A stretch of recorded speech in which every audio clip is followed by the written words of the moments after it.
Narlock. Tá aqui o Leandro Narlock, nosso companheiro aqui, jornalista premiadíssimo.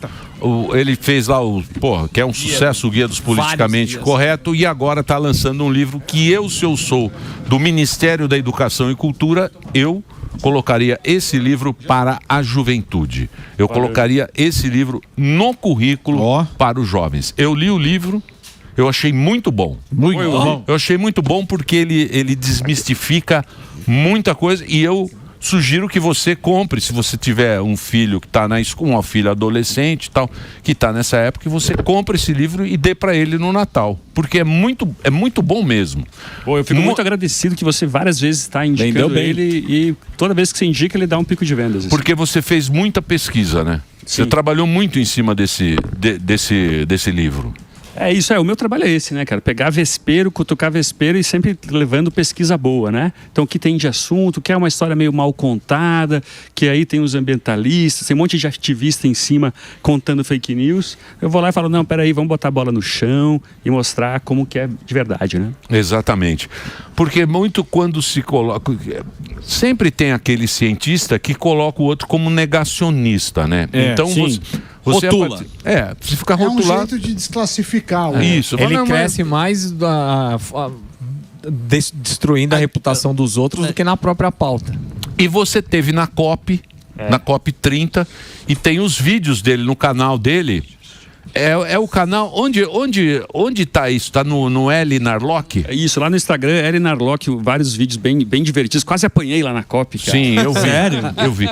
Tem algum vídeo aí que eu possa mostrar, Dedê? Já pra mostrar que tá no L Narlock. Eu pedi pra separar alguma coisa. Legal. Então vamos ver o Narlock na COP 30. Pode rodar, por favor. Certo. Os participantes da COP ou o IPCC? Você fala muito sobre eventos climáticos extremos, furacões, inundações, secas. Você acha que estão aumentando? Estão diminuindo, segundo o que diz a ciência? Existe o que diz a ciência e existe o que a gente vive, que confirma. Na verdade, a gente está vivenciando isso no nosso dia a dia, né? Instabilidade climática, eventos climáticos. Então, em azul, o que está aumentando, né? Então, temperatura média do ar, ondas de calor. Em amarelo, o que está diminuindo, como ondas de frio. A gente está vivendo aquecimento global. E o que está em branco, nessa tabela, o IPCC não sabe se está aumentando ou diminuindo. Não encontrou nenhum sinal com confiança. É um pouco contrário do que a gente imagina, né? Porque a gente ouve todo mundo falando que furacões, secas, inundações estão aumentando e aqui não mostra nem a previsão, mostra. Aqui é o principal relatório científico climático do mundo, está dizendo que não está aumentando.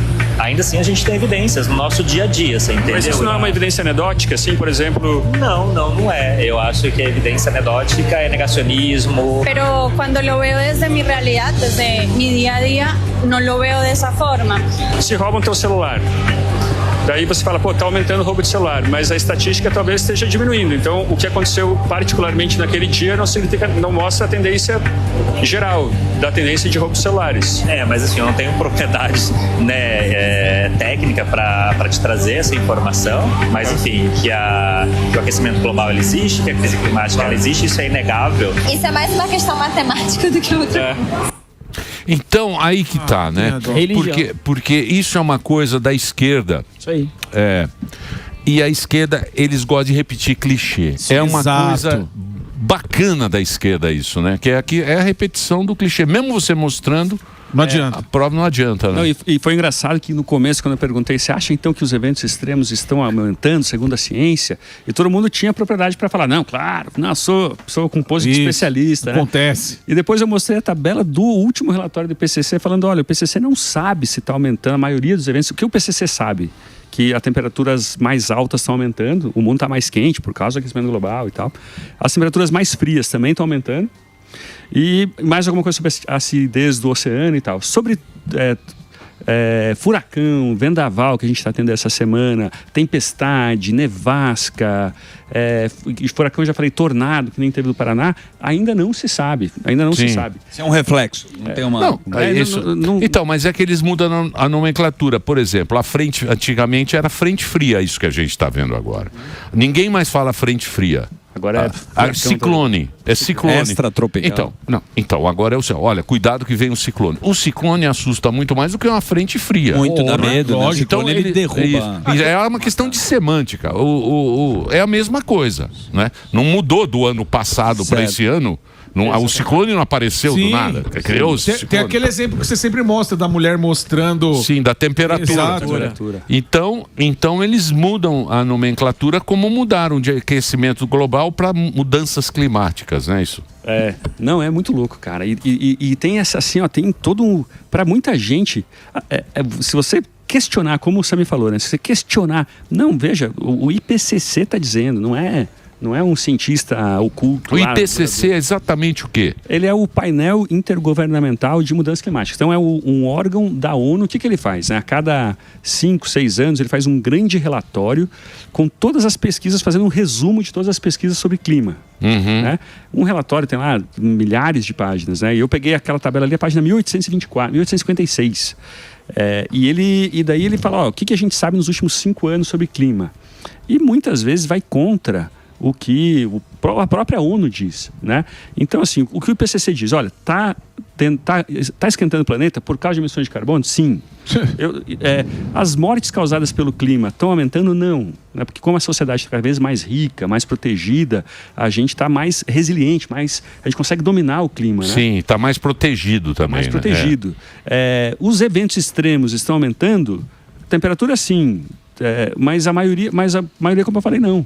Então tem assim toda uma, como eu falo no livro, né, uma ficção climática, um pessoal que eles estão tão perdidos na própria loucura deles, assim, que quando você mostra um dado, as pessoas ficam assustadas, né? Mas ainda é o desculpa, só para não sair, o CO2 ainda é o grande vilão dessa turma toda, porque você não queria comprar geladeira, você olhava toda a especificação da geladeira, você não queria passar desodorante, né?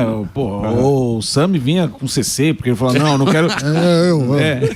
E ainda é o CO2 o grande vilão para acabar com o mundo ou não? Ou mudar o vilão? Interrogação. Não, aquele do ozônio eram os gases de geladeira, eram outros gases, né? Que, na verdade, a história do ozônio, o pessoal fica criticando, falando, que é um isso do ozônio. Mas, na real, o que aconteceu foi legal, cara.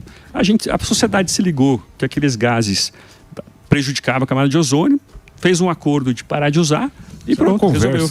Mas, cara, o problema é que o CO2 é uma coisa muito... É o gás da vida, né? Né? Então, não existiria vida se não existisse Amazônia CO2. É o pulmão da vida. Mas se ele sair um pouco para baixo, você pega a história da Terra, assim, quando ele vai muito para baixo ou muito para cima, você tem grandes extinções. Entendeu? Ele é muito pouco, né? 0,04% da atmosfera do ar que a gente respira. Mas se não existisse, a temperatura do planeta seria 33 graus mais baixa. Então, e é assim, quando você respira assim, ó, a gente... não dá para dizer que é um poluente, né? Porque, como eu falei, é o gás da vida e tal. Então, é muito mais difícil que a história do ozônio, né? Da camada de ozônio. Ô, Narlock, você estava falando que tá todo mundo muito perdido nessa parte climática. Tá todo mundo muito perdido ou isso é um bom negócio? Cara, tem isso também, velho. Tem muita gente falando sobre isso. Eu digo no livro também que existem aí os mercadores do fim do mundo. Tem um livro antigo que falava dos mercadores da dúvida, falando sobre os negacionistas climáticos e tal. Eu agora inverto e falo, tá rolando o pessoal que tá ganhando dinheiro para validar o alarmismo dos outros. Né? Então, o jornalista, ele ganha bem. Lá na COP isso era muito claro, assim, cara. Eu ficava vendo só os jornalistas lá gravarem a chamada, assim, né? E ninguém entendia nada que estava acontecendo na COP, velho. Tinha lá as negociações, ninguém entendia... Não tinha Foi uma porcaria essa COP. Flopou, né? Flop 30. Como sempre, a grande decisão da COP foi... Onde será a próxima COP, né? A grande decisão. Os caras se juntam para pensar onde vai ser a próxima sem ter uma resolução. Vai ser na Turquia. Vai ser em Antália, né? Uma praia então, mas qual foi a discussão válida para essa COP? Você falou assim, essa foi a pauta que a gente pode resolver para frente. Cara, olha, você que estava lá. Teve uma discussão interessante que é o seguinte, o uso da terra, né? O Brasil, ele foi pressionando os países, para pressionar aí os países que têm florestas no mundo, né? Na Amazônia, nas florestas tropicais da Ásia e da África, para cair em cima do uso da terra. Então, parar de desmatar para evitar a emissão. Mas olha que engraçado, os países da África, o pessoal fica falando lá, né? Porque tem que deixar o sul global falar, se expressar. A África falou. E ela disse o seguinte, a gente precisa se desenvolver. A gente não vai assinar nada que impeça, que dificulte o nosso desenvolvimento. Porque mesmo que a gente tenha que derrubar um pouco de floresta para enriquecer, essa é a melhor forma de se proteger do clima. Chegou a nossa vez também, né? Porque país rico quer fazer isso com o país pobre. A gente já desmatou, você não pode mexer. Não pode puxar a escada, né? Puta papinho. E daí foi engraçado, porque acabou que a África representou os brasileiros melhor que o governo brasileiro, entendeu? Ô, Narlock, uma outra coisa também, que uma discussão grande que até muita gente levou na questão da brincadeira, era a infraestrutura. A gente brincou até com o lance do preço da coxinha lá, R$40 tal e tudo mais. E uma coisa que marcou também é que a maioria dos indígenas que apareciam por lá era para reclamar de algo que não estava sendo tratado. Qual era a pauta maior que os índios levantaram lá que ninguém dava ouvidos? Então, cara, isso foi até uma pena, assim, sabe? Porque ao escrever o livro, o que eu percebi é que os indígenas estão divididos, assim como qualquer sociedade. Sim. Né? Então você tem ali uma boa parte que está contente em ser guardião da floresta, em ficar ganhando bolsa, pagar lá, posar pro Luciano Huck e tal, né?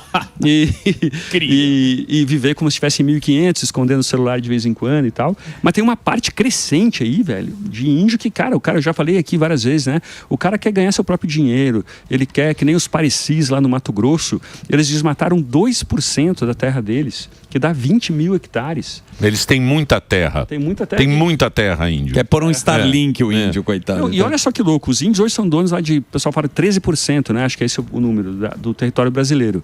Mas a maior parte dos índios estão deixando as aldeias. Mais da metade não mora mais nas aldeias. Porque, cara, o que enriquece as pessoas é cooperação, comércio, né? Você ter seu trabalho, comprar e vender e tal. E ali, isolado de tudo, mesmo com um monte de terra, o cara passa fome. Então saiu uma pesquisa dizendo que 52% dos índios já vivem fora. Isso, assim, você vai para o Mato Grosso, Paranatinga, Querência, o caixa do mercado, ele é indígena, fala com sotaque. Na padaria, a pessoa que está tomando café é indígena. Eu conversei com um professor indígena e ele falou, você vai em aldeia dia de semana, não tem mais ninguém, que o pessoal está tudo operando colheitadeira nas plantações. Então, se o pessoal está deixando a aldeia, será que não é melhor trazer um pouco disso para a própria aldeia, né? Exatamente. Ferramenta, né? Tem uma provocação no seu livro, que a gente sempre fala aqui, como a gente estava falando do alarmismo, que é a famosa tartaruga com o canudo que iam matar as tartarugas. Você aborda esse assunto, que eles escolhem uma pauta, né? Daí pegou o canudo, aí vem um canudo ruim de papel, canudo de macarrão. Isso aí parou? Tem algum estudo sobre os canudos? Tem, cara. Pois essa história de canudinho e sacola. Eu me irrito mais com a sacola, na verdade. Sacolas sacola de papel, né? Mas elas são puro masoquismo, sadomasoquismo misturado, fantasiado de sustentabilidade. Né? Eles não ajudam o meio ambiente, emitem mais carbono na atmosfera, você precisa de muito mais transporte, é pior para os lençóis freáticos, para rios e tal. E, cara, como eu digo no livro, né, o plástico no começo, ele salvou as tartarugas, né? Porque até trouxe aqui, ó, para vocês verem. Comprei num antiquário. Sim. Uma cigarreira de tartaruga. De tartaruga. Pelo menos o cara disse que era de tartaruga. Eu falei, tem certeza? Ele falou, tem certeza. E dos anos 50, uma cigarreira chique, pô. Que dá uma olhada. Que é o que faziam com as tartarugas. Projeto Tamaro, ela. Como é que abre essa bagaça? Eu tava na praia. Eu vou quebrar isso aqui. Aqui. Quebra. Cigarreira de tartaruga. Cigarreira. Olha, fumar uma charuta. É muito politicamente incorreto, porque você põe o cigarro aqui, uma tartaruga. Você mata a tartaruga. Você tem que matar várias tartarugas. Não precisa matar. O tamanho disso daí. Aqui, ó. E aí você tirar um pedaço. Quantas tartarugas dão bonito, elegante. Elegante. Vou começar a fumar só para poder usar. Né? Mas então não tem um estudo que comprova. Isso daí, o plástico ele realmente salvou. Não, então isso é muito louco, porque tem vários estudos. Isso salvou. Mas mesmo estudo de hoje, né? Você mostra aí, cara, em todos os critérios, quase todos os critérios ambientais, de 9 critérios ambientais, 8 o plástico é melhor que o papel. Sacola de plástico é melhor que sacola de papel, canudinho de plástico é melhor. Eu fui pro México, estava no México semana passada, de férias, fui entrar lá numa praia, tinha um guarda assim da Força Nacional, que ele falou, não, para vocês entrarem nessa praia, a gente precisa revistar o carro de vocês. O cara tava com um fuzil, sei lá que arma que ele tava na mão, para ver se não tem plástico. Caramba! Um temor assim. Uma neurose, né? Uma neurose. Que loucura. Cara, revista o carro inteiro de plástico. Eu pensei, porra, se for papel, se eu jogar papel na praia, vai ser ruim também.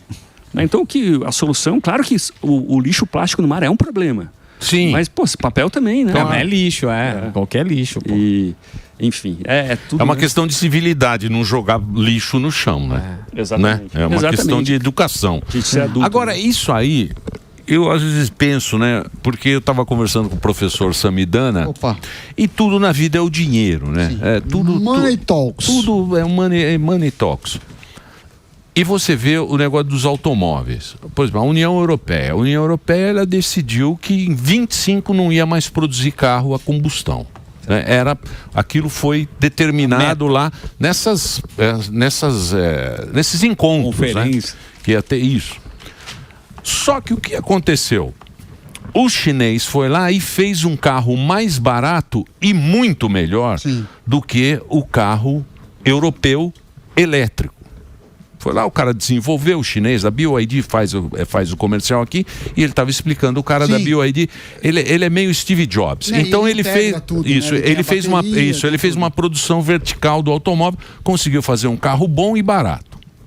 Quebrou a indústria europeia. Volkswagen mandou gente embora, tal, não sei o quê. Agora eles não vão mais fazer isso durante mais 10 anos. Então, para recuperar a indústria que polui, eles vão deixar mais 10 anos ferrando o meio ambiente. Por quê? Porque o chinês foi mais competente em fazer o carro elétrico. Então, é uma puta de uma mentira. Total. É uma pataquada que a gente compra. Não é isso, Narlock? Cara, e lá na COP eu vi muito isso, assim, cara, que o meio ambiente o clima é a última das pautas. Então o pessoal falava assim, a ação climática não é só sobre meio ambiente, também é sobre Palestina. Também é sobre empoderamento feminino. Vai colocando todas as pautas, vai puxando. Coisa que nem entra mais. É isso. E isso acaba tirando a credibilidade do meio do movimento, né, cara? O ambientalismo, está todo mundo falando aí que tem ONG americana climática que está sem dinheiro, e porque as pessoas estão um cansaço no mundo em relação a isso, né? Tá essa hipocrisia do ambientalista. É preocupante, velho. Uma hora, por exemplo, carro elétrico é uma excelente solução, né, para a gente parar aí de poluir tanto, de emitir tanto carbono no transporte. Só que quando aperta nos caras... porque não conseguiu fazer um produto... O que também tira muito a credibilidade do seu livro. Eu peço para que o câmera agora se aproxime aqui, ó.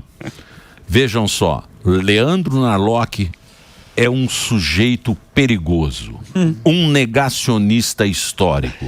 Felipe Neto, youtuber e imitador de foca. Aqui, ó. Isso tira totalmente a sua credibilidade. Isso derruba as vendas. Não derruba, é bom. Isso derruba muito as vendas do livro. Isso acaba com a... O que mais que você viu lá na COP, meu querido Leandro? O que mais que teve de interessante? Bom, a gente fez um outro vídeo, né, sobre as mortes. Até fiz um outdoor na COP lá, mostrando é verdade. Que as mortes caíram. Tem esse vídeo ou não? E tá lá no meu Instagram, tem que procurar. Tá no Instagram? Não, procure. Então eu vou passar o Instagram. L Narlock, tudo junto. Narlock é Narloch. É muito legal. Isso, acompanhe os vídeos aí. Estão lá no. Mas pode explicar aqui pra gente. Então, eu também perguntei para os índios, né? Para algumas pessoas, para várias pessoas, perguntei assim: você é a favor da autonomia dos índios? Todo mundo, sim. Tá, mas se o índio quiser plantar, quiser ter uma mineração legalizada ali, tudo bem? Não. Pô, mas você acabou de falar que o índio você é a favor da soberania dos indígenas e tal, da autonomia. Não, para os índios não. E aí entra na questão do Luciano Huck, né, cara, que deu essa polêmica aí semana passada. Muita gente falou que ele estava dizendo assim, eu quero até defender ele aqui. O Luciano Huck? Ele falou assim, disseram que ele era contra o índio usar celular. Isso. Ele respondeu e falou, olha, não, a pessoa pode fazer o que quiser. O problema é só que na cena ali, ficava mais bonito se não tivesse celular. Claro, né? Direção de arte. Isso. Mas mesmo assim, cara, eu fico pensando, por que a gente acha mais bonito, né, se o índio está lá isolado, fantasiado de índio? Se a gente não tem isso pra nós, cara, olha só, a gente aqui é uma mistura de culturas, cara, tudo que eu tenho ao meu redor, sei lá quem inventou, de qual país veio, veio do mundo todo. Por que a gente priva os índios disso? Para arrecadar da ONG, ué. Não é que a gente priva, mas por que a gente acha mais bonito quando eles não têm nada? Porque o índio, você quer ver o índio lá com arco e flecha. Não, mas isso é aquele Sebastião Salgado lá, que fazia aquela foto. O Sebastião Salgado. que fazia aquelas fotos, a gente paga pau pra ele, porque ele mora na Europa, mora lá, morreu, né, coitado? Morreu recentemente. Um grande fotógrafo. Mas é isso aí, o Brasil... Pro mundo, né? O Brasil virou essa... É meio índio-americano. É uma Disney, é a Disney do zoológico, é meio um zoológico do mundo. Você vem visitar. É isso aí. Uma tribo primitiva, que o turista europeu vai lá e tira foto, igual ir pra África e tirar foto também. E ONG enche a bolsa de dinheiro. Muito. Essa coisa de pureza cultural, né? Pra que pureza? Quem que falava de pureza cultural era lá os nazistas, tá? Não, tem que ser 100% germânico e tal.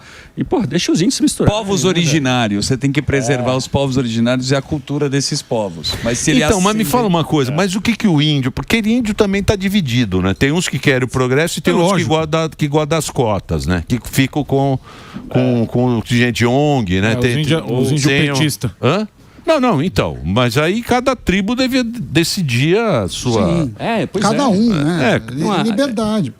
Essa é a beleza da iniciativa livre, assim, né, cara? Pô, você vem na Paulista aqui domingo, cara, é muito legal você ver a Paulista, você vê a beleza das pessoas com as suas escolhas livres. Então tem lá a passeata das feministas, a passeata das evangélicas, tem o pessoalzinho com bicicletinha pequena, outro com bicicleta grande, tem o pessoal do sertanejo, o pessoal da rave. É uma beleza você ver essa diversidade. Por que a gente está privando parte da sociedade de ter isso, né? De ter essa livre iniciativa, de fazer o que quiserem da vida e tal, né? É isso aí. Esse que você falou do progressismo é que é interessante, que eu queria saber se é assim na tua pesquisa no mundo inteiro. Porque primeiro eles começaram protegendo o trabalhador, aí evoluiu para a mulher, aí veio para o negro, aí veio para o preso, aí veio para o LGBT, para o pobre, para o índio, e agora eles que estão preocupados com o planeta. Então, assim, eles são os cuidadores de tudo. E aí, se você é contra ele, você é contra o planeta. Você é contra a evolução da humanidade. É assim além no de mundo contra inteiro. A democracia também. Lógico. Contra a ciência e contra...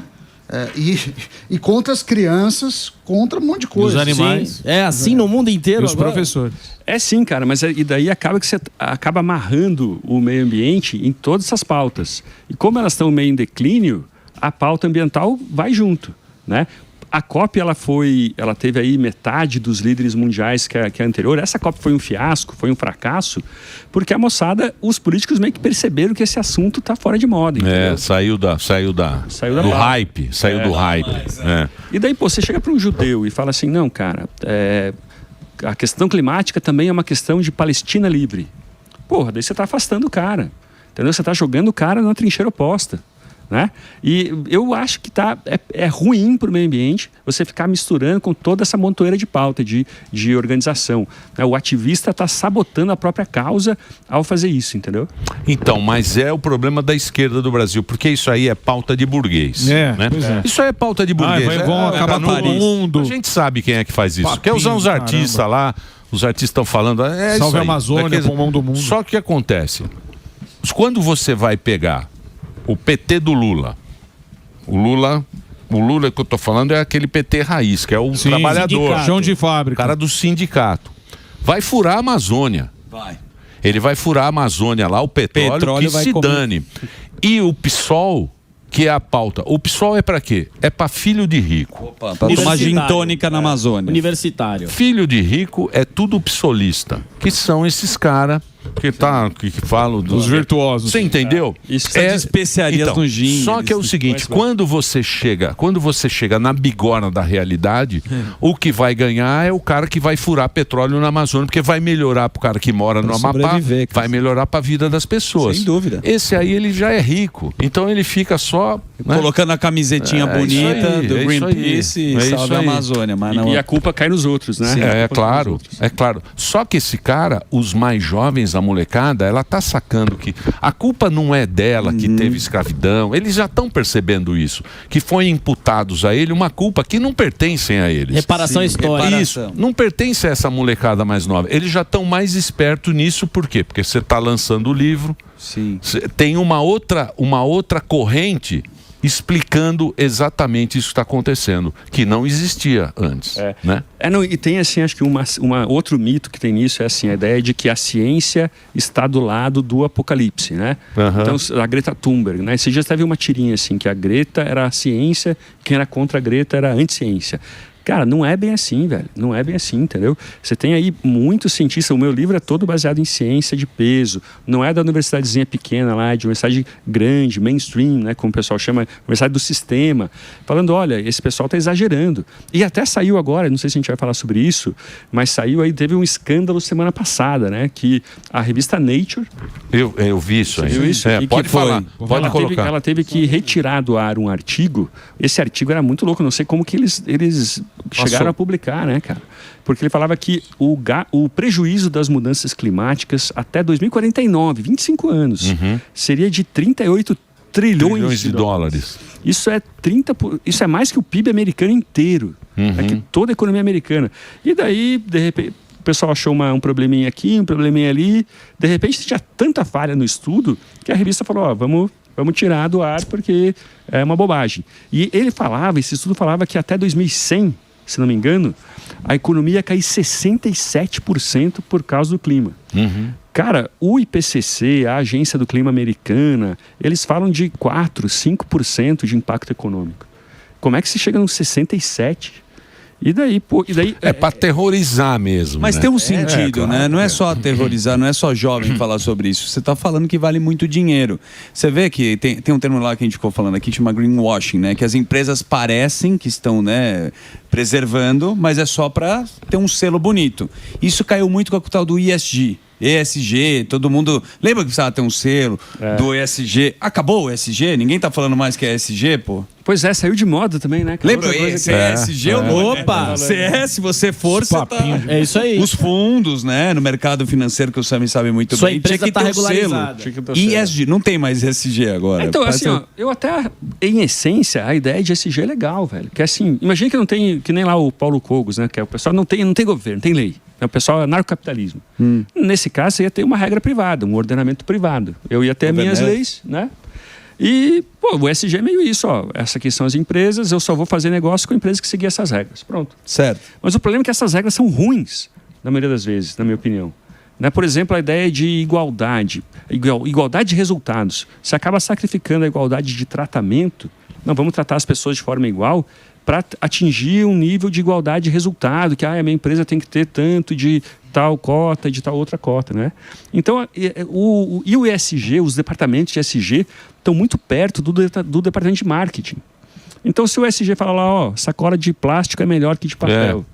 O marketing fala, não, pô, é o parecer assim? bonito Então, para vender.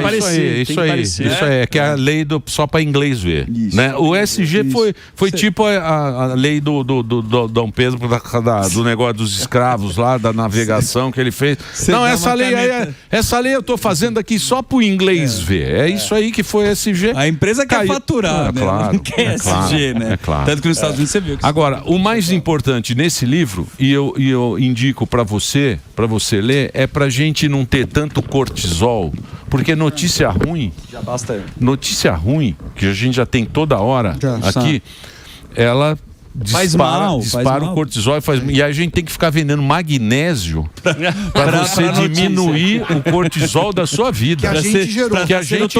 Que a gente gera, para você ter serotonina. Equilíbrio. Eu indico para você dá pro seu filho, para essa molecada mais nova, porque isso aí, eu lembro bem do meu filho quando ele estava no colégio e ele chegou um dia para mim e falou: pai, hoje eu tive uma aula e a professora falou que vai acabar a água do mundo. Ele era pequenininho. E você tomando banho. Tirava ele da escola na hora. Eu falei, como assim? Ele falou, não, porque agora não vai ter mais água, tal, não sei o quê. Então é importante, tudo bem que você acompanhe os jornais, tal, essa turma aí que fala do que o mundo tá acabando, tal, não sei o quê, mas é importante você ter que é um trabalho sério e o Leandro é um cara que faz o trabalho sério, pesquisado, então não tem nada de Enganation Society. Boa. Isso. Gente, só um recado rápido, para quem quiser já comprar, dar para os filhos, dar de presente pro Natal, a Amazon liberou um cupom de desconto para esses dias, só para essa semana, que é Guia 10. Então entra lá no meu Instagram, tem o link também, mas ou então entra direto lá na Amazon, cupom Guia 10 para comprar, tá barato, viu? Ótimo presente baratinho de Natal aí. Presente legal de Natal. Show. E você também lê um pouco o livro, eu acredito que você vai, sei lá, não vai ficar tão bitoladão. É isso aí. Obrigado, Marlon.